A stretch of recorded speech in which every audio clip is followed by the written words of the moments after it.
Welcome करता हूं। यहाँ पे जितने भी नर्सिंग ज्ञान को देख रहे हैं सबको स्वागत है। देखिए आज की वीडियो जो हम लेकर आए हैं यहाँ पे ये 25 फरवरी को यानी 25 फरवरी को जो कोर्ट में हाई कोर्ट में हियरिंग हुई उसमें हियरिंग हुई और एक महत्वपूर्ण चीज़ें जो है कोर्ट के द्वारा कहा गया और यह एक प्रकार से स्टूडेंट के लिए जो है अच्छी खबर है। ठीक है, स्टूडेंट के लिए अच्छी खबर है।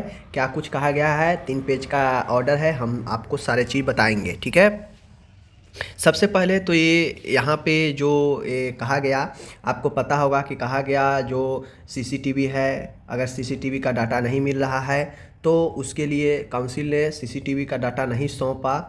कोर्ट ने पहले काउंसिल को कहा कि भाई सीसीटीवी का जितने भी डाटा फुटेज है सब जो है कोर्ट के समक्ष लाइए, उसे प्रिजर्व करके रखिए, संरक्षित करके रखिए। लेकिन जो काउंसिल है वो डिनाई कर गया। काउंसिल ने कहा कि डाटा नहीं है। फिर कोर्ट ने मूव किया, जो फॉरेंसिक अपराध शाखा है, क्राइम ब्यूरो है भोपाल, यहाँ पे देख लीजिए, यहाँ पे deputy commissioner of police crime, ठीक है ना, इनके जो है यहाँ पे गया आईटी सेल के पास, बोला कि भाई आप देखिए कुछ हो सके डाटा रिकवर वगैरह।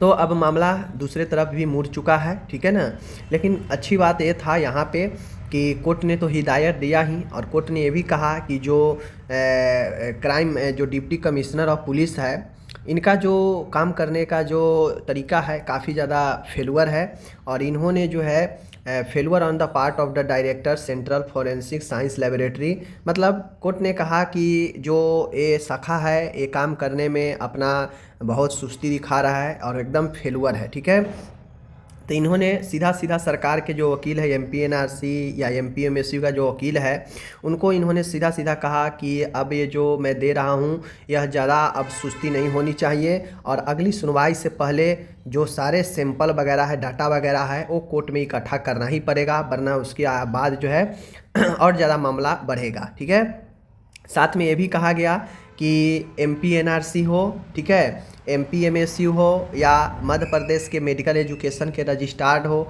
एमपीएनआरसी हो या आईएनसी या एमपीएमएसयू, इन सब में 2018 से जो भी कर्मचारी काम किए हैं सभी का ब्यौरा मांगा गया है कि जो लोग मान्यता देने में संलिप्त थे 2018 के बाद, चाहे वो आईएनसी हो, चाहे एमपीएमएसयू हो, चाहे एमपीएनआरसी हो, चाहे मेडिकल एजुकेशन रजिस्ट्रार हो, इन सब का ब्यौरा डाटा मांगा गया है कि कौन कौन लोग मान्यता देने में जो है संलिप्त थे, और ताकि जो भी जवाबदेही अपना नहीं ले उन पर कार्रवाई जो है किया जाएगा।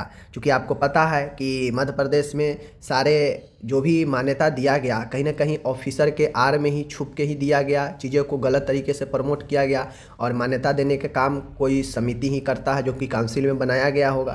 तो सबका ब्यौरा लिया जा रहा है और पकड़ा जा रहा है कि आखिर कौन कौन लोग थे जो गलत तरीके से मान्यता देने में संलिप्त थे, चाहे वो आईएनसी का ही क्यों ना हो, चाहे एमपीएनआरसी हो, चाहे एमपीएमएससी हो या फिर मेडिकल एजुकेशन रजिस्ट्रार्ड हो, सभी को लपेटे में कोर्ट ने ले लिया है। ठीक है, ये सारा चीज़ कहा गया है कि सारा चीज़ बना कर देने के लिए।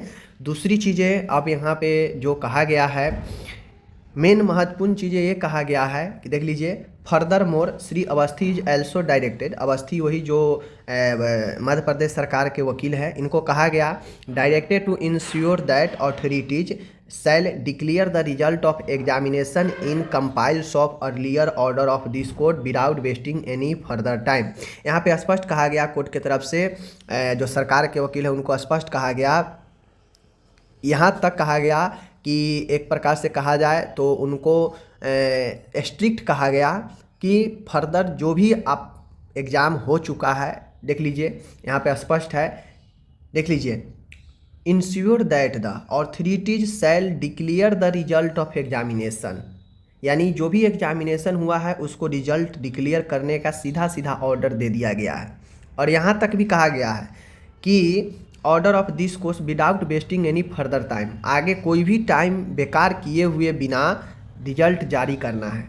Otherwise strict action shall be taken against the authorities responsible for stone वॉलिंग the direction of this court. साफ साफ कोर्ट के द्वारा हिदायत दिया गया है कि अगर आप फेल होते हैं, अगर इस कोर्ट का मान्य ऑर्डर जो पहले दिया गया है उसको अगर आप नहीं मानते हैं, मीन्स परीक्षा हो चुका उसका रिजल्ट अगर आप नहीं पब्लिश कर रहे हैं बिना टाइम वेस्ट किए हुए, तो आगे इन ऑथोरिटीज़ के खिलाफ कड़ी से कड़ी कार्रवाई की जाएगी। कोर्ट ने स्पष्ट कह दिया गया। यानी एक पॉजिटिव रिजल्ट ये आया है कि जो भी, चाहे वो MPMSU का रिजल्ट रुका हो, चाहे वो MPNRC का रिजल्ट रुका हो, ठीक है, सीधा यहाँ पे कोई नाम नहीं लिया है। चाहे वो MPMSU हो, चाहे वो MPNRC हो, चाहे मेडिकल एजुकेशन हो, कोई भी अपना रिजल्ट रोक कर रखे हैं। जो भी अथॉरिटीज़ वह जल्द से जल्द बिना टाइम वेस्ट किए हुए जारी करें रिजल्ट, वरना इन पर ज़्यादा कार्रवाई की जाएगी आगे। तो यह एक पॉजिटिव न्यूज़ है कि जो भी 2020 से 23 वाले हैं, जो भी 21 से 24 वाले हैं, फर्स्ट थर्ड ईयर और सेकेंड ईयर के एग्ज़ाम दिए हैं, उम्मीद रखिए कि आपका रिजल्ट पर अब काम जो है जल्दी ही शुरू हो जाएगा। क्योंकि यहाँ पे डायरेक्ट जो है कोर्ट ने हिदायत दे दिया है सरकार के वकील को कि बिना किसी टाइम वेस्ट किए हुए जो भी एग्जामिनेशन हुए हैं उसका रिजल्ट आप जारी करें, ठीक है, स्पष्ट रूप से कह दिया गया है। अगर अभी ये जारी नहीं करते हैं, मतलब जो भी अथॉरिटीज़ है, चाहे वो MPMSU हो, चाहे MPNRC हो, ये अपने मनमानी कर रहा है, ठीक है, समझ लीजिए। तो उम्मीद रखिए कि अप्रैल तक आपका रिजल्ट आने की संभावना आपका बन रहा है, ठीक है।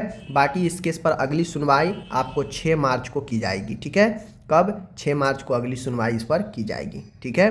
बाकी चलिए मिलते हैं अगले वीडियो में।